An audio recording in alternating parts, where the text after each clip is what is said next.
बौद्धरे बुरकटा आनंद मार्ग आश्रम श्री श्री आनंद मूर्ति जी 105तम जयंती उत्सव पालित।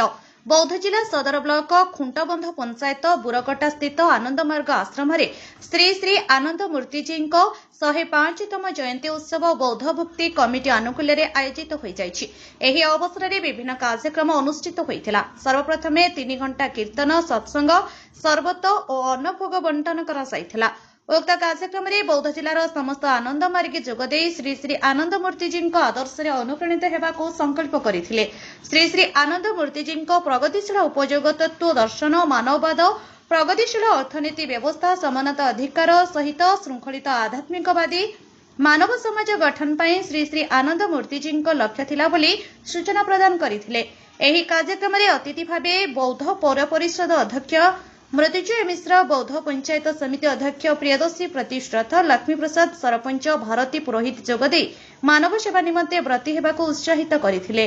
उक्त कार्यक्रम को बौद्ध भक्ति कमिटी मुख्य रामचंद्र प्रधान वरिष्ठ मार्गी लव कुमार बेहेरा केदारनाथ साहू विद्याधर स्वाई मनोरंजन पुरोहित विरूपाक्ष स्वाई धरणीधर लौरिया आदित्य प्रधान प्रमुख परिचालना करथिले। बौद्धरू कृतिवास पलियांक रिपोर्ट आपणक खबर।